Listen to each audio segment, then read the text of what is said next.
Chris, it's so great to see you here at ATIA Chicago. Karen Janowski. I wear three different hats, well, actually many different hats. AT consultant, AT specialist, part-time in a school district in Massachusetts. That's a new position this year. Was funded with IDEA funding. I get a $65,000 budget, which actually for 2,700 kids won't really go too far, but at least there's a budget that went along with the position. I also teach at Simmons in the Graduate Special Education Program in Assistive Technology. I'm also on the school board in my town. I advocate definitely getting politically involved because that's another way that we can make a difference. I'm also a parent of three kids. My youngest son, who's 19, has a learning disability. We survived school. But anyway, I would love to plug the free UDLTechToolKit wiki. The address is UDLTechToolKit.wikispaces.com. Love every teacher, every school to know about that. Because I really believe that ClickSpeak should be on every computer in every school. WordTalk if you're PC-based for Word. And then there's so many other great free tools. Word Magnets is my new fun thing to play with. It's at triptoco.co.uk because it's hard to find if you Google it, but triptoco.co.uk is, I think, the way to find Word Magnets. Very fun and very cool. So thank you, Chris. Welcome to the A.T.TIPSCAST, exploring and investigating the implementation of assistive technology in public schools. I'm your host, Chris Bouguet. This is episode number 46, recorded on December 20th, 2009. Here's a big thank you to Karen Janowski for doing the introduction to this episode. As she mentioned, Karen is one of the creators behind the UDLTechToolKit, which was nominated for a 2009 EduBlog Award in the category of Best Educational Use of a Wiki. During her introduction, Karen also mentioned a number of resources to check out. You can find links to all of those resources from the UDLTechToolKit website, which she mentioned, or from the blog site A.T.TIPSCAST.wordpress.com, where I'll have links to everything as well. One of the resources Karen mentioned just so happened to be one of the resources I shared during my presentation for the Individual Differences in Learning Association mentioned in the previous episode of the A.T.TIPSCAST. Here's a description of A.T.TIP number 72, WordTalk. We're going to talk about WordTalk. This is something you can't find on your computer. It's something you're going to have to install, okay? But I'll sell it to you for $50. So if you want to come up after you're done, I'll show you. Or you can download it for free. Yeah, WordTalk is free, and here's what it does, okay? I need a teacher. Who wants to come up and be my teacher? I'll be the student. Who wants to volunteer? Come on up. Great, come on up. Okay, teacher. I need to write an essay. What should I write it on? Polar bears. Polar bears. Okay. Okay, polar bears. Okay. Here's my sentence. You got it? Here's my sentence because I know it, and I'm going to tell you my sentence. Ready? My sentence. Okay. The polar bear slept on the iceberg. Okay. Okay. The polar bear slept on the iceberg. What's my sentence? The polar bears. I thought I was the teacher. You are, but I'm just making sure that The polar bear slept on the iceberg. Does it sound like a good sentence to start off with? Yes, I think it's very good. Good topic sentence, Yes. maybe? Okay, then I'm going to type it in here. Ready? The polar bear slept on the iceberg. Okay, teacher, let me read it over. The polar bear slept on the iceberg. Okay, I'm going to print it out. I'm going to get my A. You look skeptical. You forgot a word. What? No, I didn't. The polar bear slept on the iceberg. It's right there. The polar bear. You forgot a word. The polar bear slept on the iceberg. How do you mean? I have it right there. What? Maybe I should check it over. Mm-hmm. All right, let me check for. What should I check for? Capitalization. Did I capitalize everything? What else should I check for? Punctuation. Mm-hmm. You're okay with punctuation. You're right. I got a period there because I know I'm going to print it out. I'm going to get my A because I wrote my. But you need to check to make sure that it's The polar bear slept on the iceberg. Well, I'm just going to read it over. The sentence is complete. Oh, okay. The polar bear slept on the iceberg. So you're looking like I did something wrong. Yeah, you still need to. I still made a mistake? Check. You still need to check on it. Okay. So I think I'm right. How can we solve this? If there was just an impartial thing we could use that could prove it Well, to I think there's a software program you might want to use called WordTalk. So, let's try this. Let's try this. Let's use my impartial judge here. Okay, so I'm going to hit this button. She was right and I was wrong. I left out a little word on. Now let me fix it. There. Fixed. Right? And now I can go back and I can listen to it again and I know that I got it right. Oh, wait, I still messed it up. Right? Any little red squigglies? You know, little red squigglies saying I spelled something wrong? No, there's no way the student would know. The computer does not solve all of their problems. So what I'm advocating here for you is that when the students have their editing checklist, you've seen the editing checklist before, check for spelling, check for punctuation, read it over, right? I'm going to ask you to add one last thing for that student to do, listen to it. okay, now does this only work on Word, or does it work in other applications? So there are other, you'll see PowerPoint. I'm going to do something later in PowerPoint that's very similar.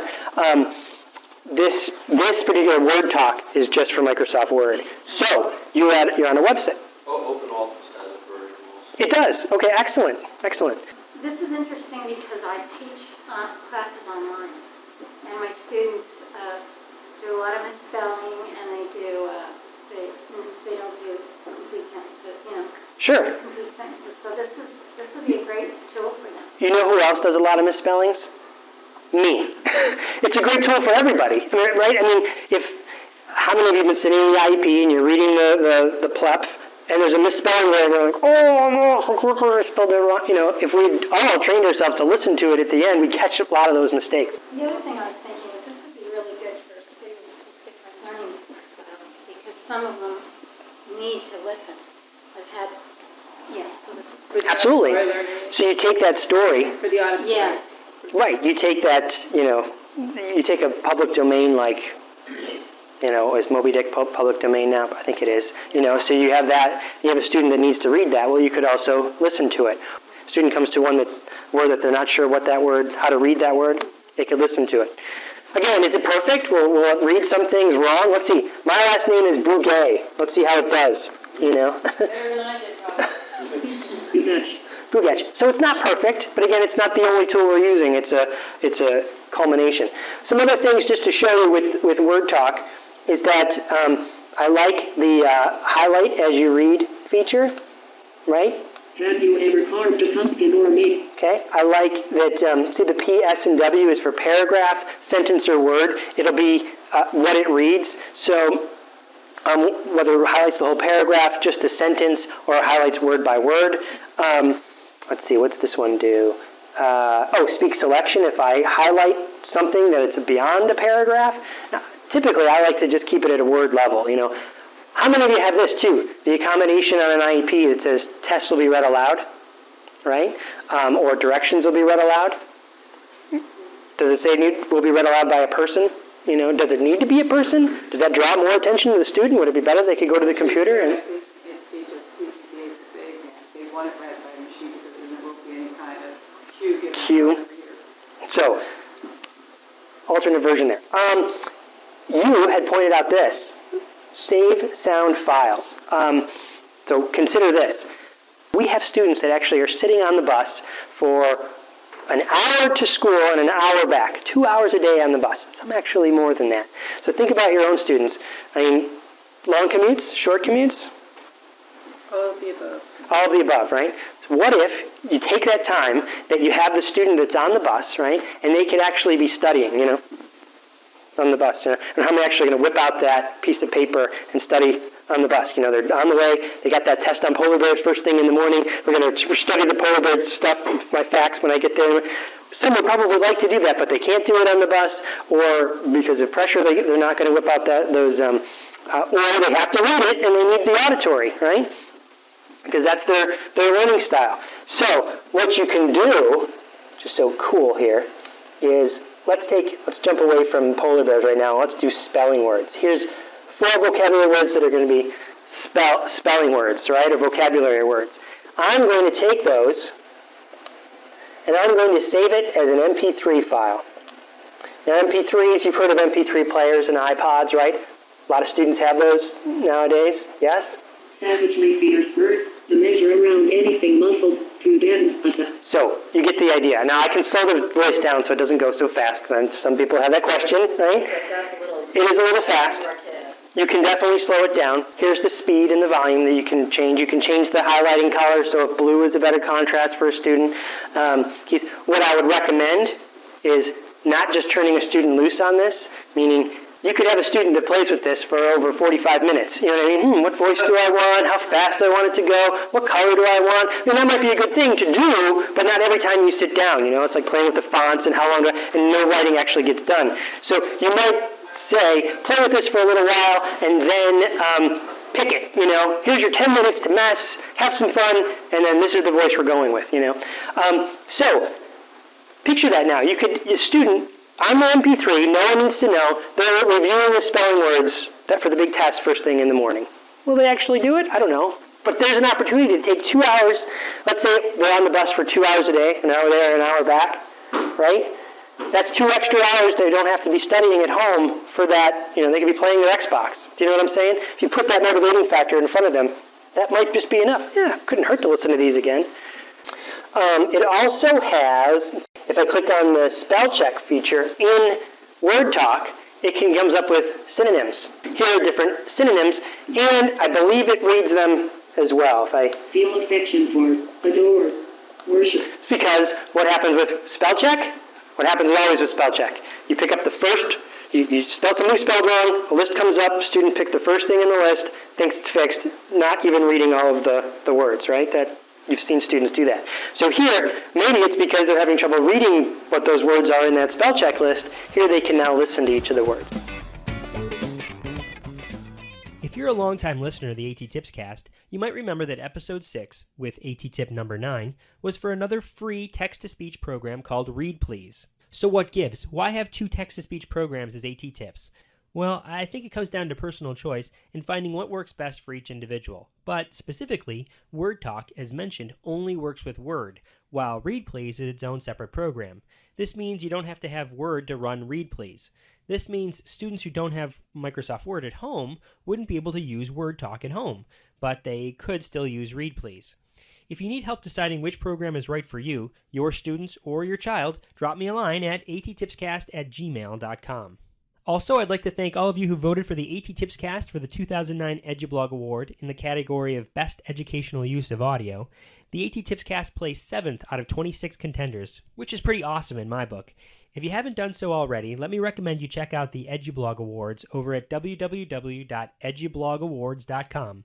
I'm sure you'll find all the winners, runners-up, and nominees as worthwhile resources. Also, I'm testing out something new with the podcast, voicemail. Over at the blog, AT.TIPSCAST.wordpress.com, you'll see a link on the right-hand side inviting you to leave a voice message. Simply click on the line snapvine.com/AT.TIPSCAST and follow the on-screen instructions. It only takes a second to do so, and all you need is a microphone. I'm hoping that you might leave a voice comment that I can play on a future show. Maybe you have a resource you'd like to share, or a comment about a resource you heard in an episode, or a practical experience with one of the tools mentioned in an episode, or maybe you just want an authentic learning experience with students, where they could leave a message for an actual person. I'm up for it all, so if you go ahead and send me a message, I'll try and play it in a future episode of the podcast. I'm hoping this will be a fun and engaging addition to the show. And finally, in book-related news, ISTE recently published their new catalog, and the Practical and Fun Guide to Assistive Technology is featured on the cover. If you're not an ISTE member and therefore didn't receive a copy of the catalog, no worries. You can request a copy of the catalog sent to your house, free of charge. Or, if you'd rather, you can just check it out on the website, iste.org/chew-at. That's ISTE.org/chew-at. Of course, I've got a link to it, as well as everything else, over at AT.TIPSCAST.wordpress.com. Now, let's have WordTalk take us out by saying... Until next time, may all your interventions be inclusive and may all your strategies be supportive.